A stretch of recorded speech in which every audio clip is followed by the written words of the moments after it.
Vibrant music teaching. Proven and practical Tips, strategies, and ideas for music teachers.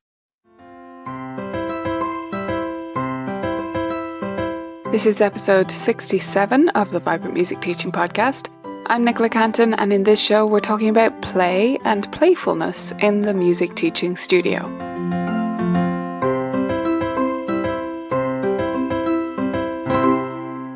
Welcome, beautiful teachers. I'm sure you have heard the quote before that is in the title of this episode. Maria Montessori said that play is the work of the child. And I wanted to take today's show to talk about just what that means. What does it mean for play to be the work of the child? And why is that important? Why does it matter? Why do I focus so much on play and playfulness on my blog, in my Vibrant Music Teaching community, and everywhere else that I publish content online, and in what I do with my own students? Why is play important? And why is it the work specifically of the child?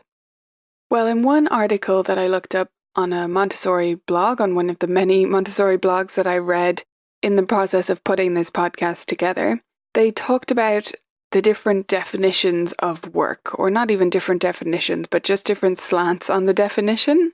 So they gave the example of the difference between, I have to work today, versus it is my life's work. So I thought that was an interesting distinction. They're really very different ways of using the word work with the same definition.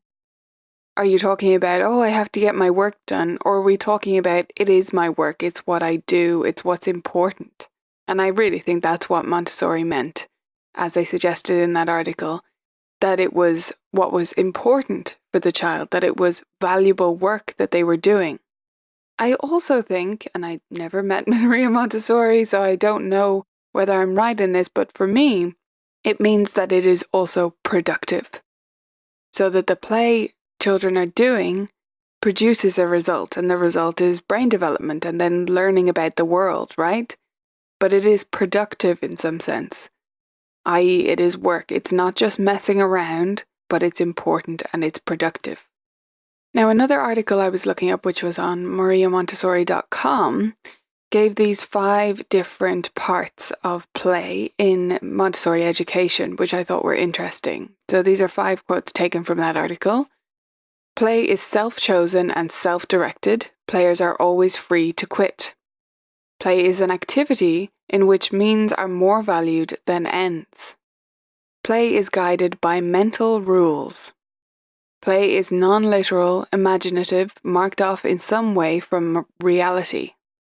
Play involves an active, alert, but non-stressed frame of mind.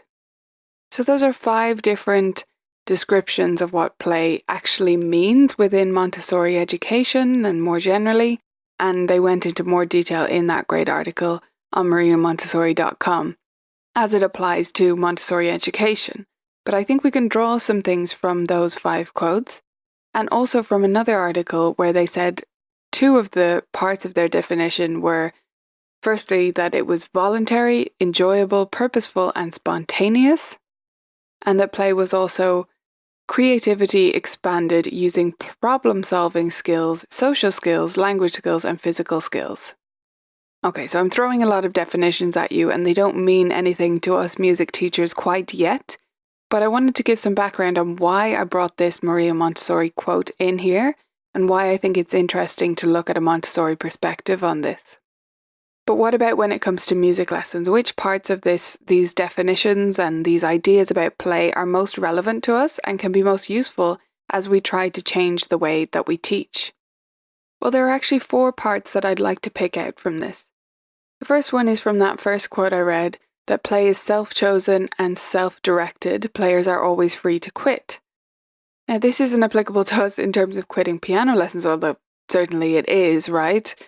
Most students are pretty much free to quit anytime that they like. No parent is going to literally stop them, or very few will, completely prevent them if they insist that they want to quit.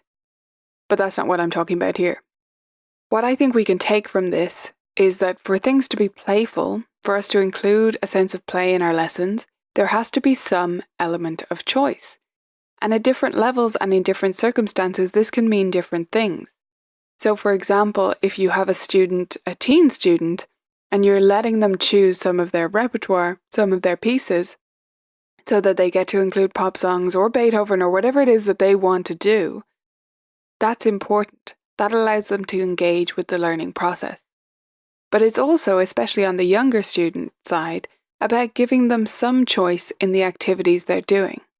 So whether that's that we let them choose between two games that would accomplish the same objective for us, whether we let them choose the order of their lessons, so it's working in a way that suits them or that appeals to them in terms of the progression through the things that we're doing, or whether it is that we let them choose pieces or choose what types of things they learn about each day. When they talk in Montessori about play being self-chosen and self-directed, that is true, but they're talking about that within a structure. You know, they say play is self-chosen. The kids are doing things that are self-chosen, but they're not, allowed to randomly leave the classroom and run around in circles on the green, and they don't do that. It's self-chosen and self-directed within a framework where everything is educational, right? So we can apply that same process to our music lessons, where we're giving students some choice and control.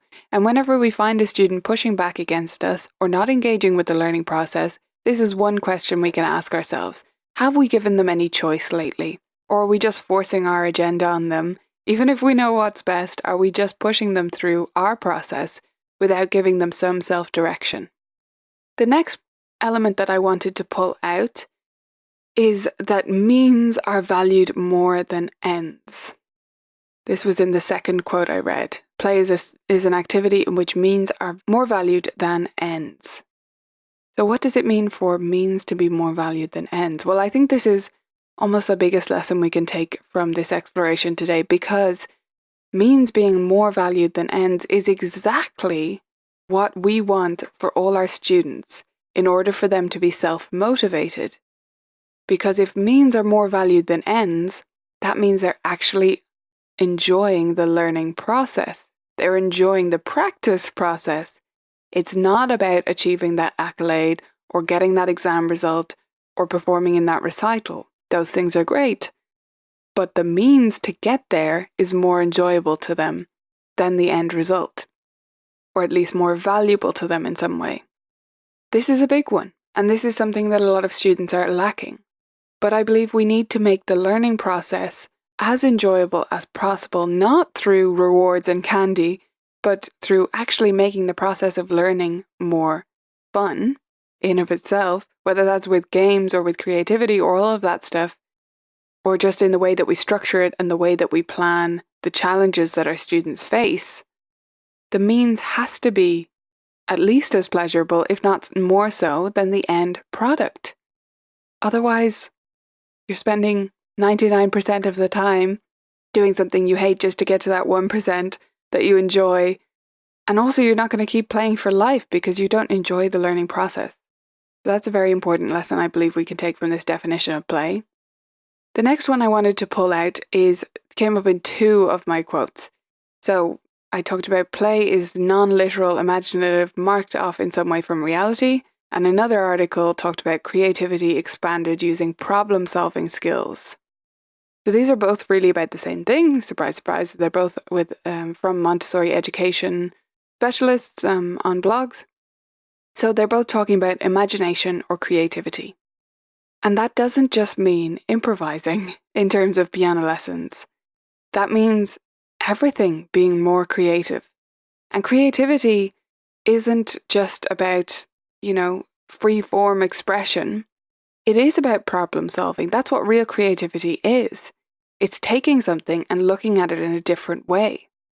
And that's what we need for not just future musicians, but for future humans. That's what we need from education these days, right? We need great problem solvers. My dad, he's retired now, but he was a lecturer in architectural technology.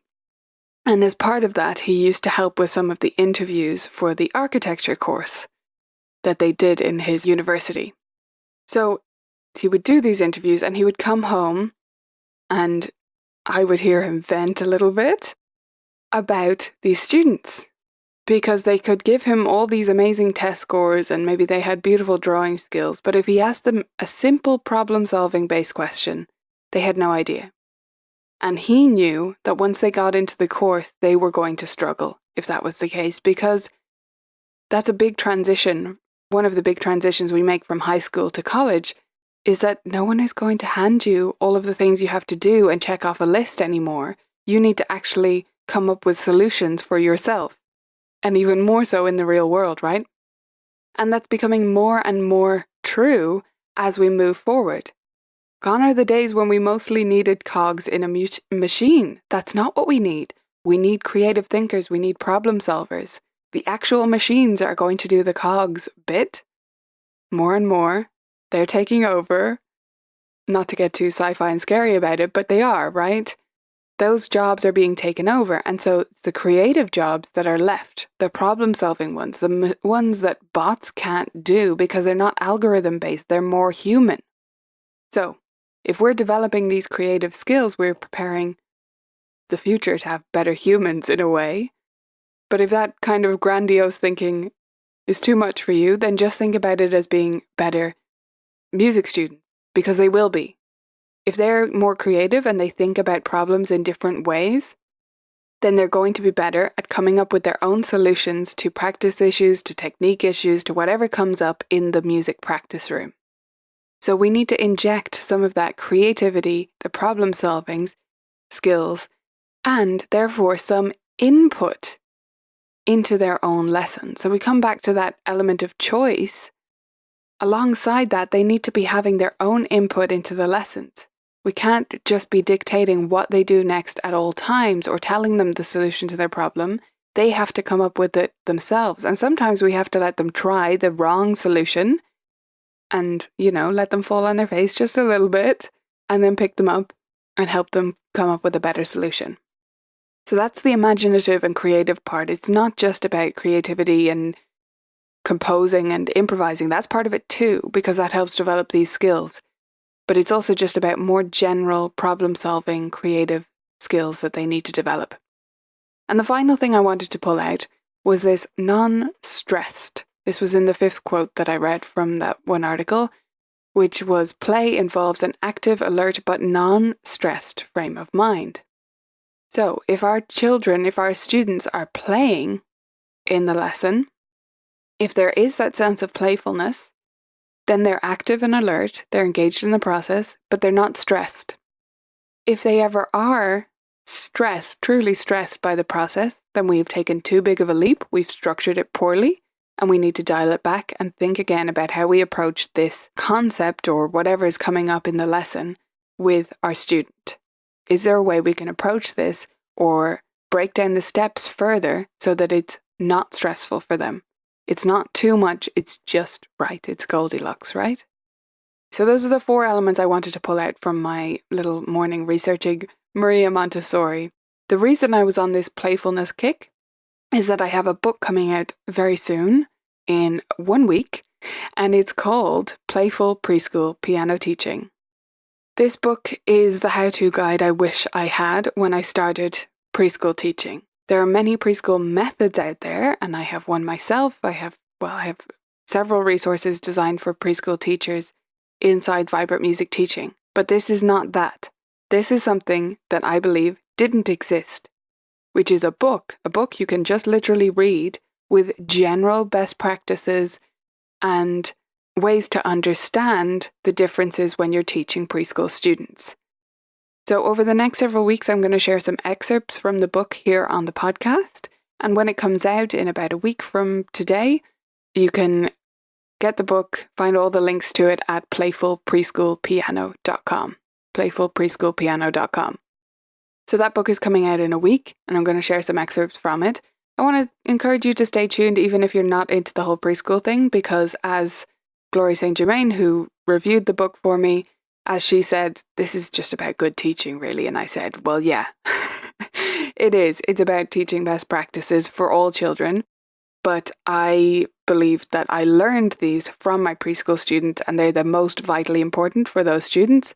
And as I said, this book wasn't out there. There's no general guide out there and I wanted it to exist so that more people can feel more confident diving into preschool music lesson and spreading music to young children because it's so valuable for them.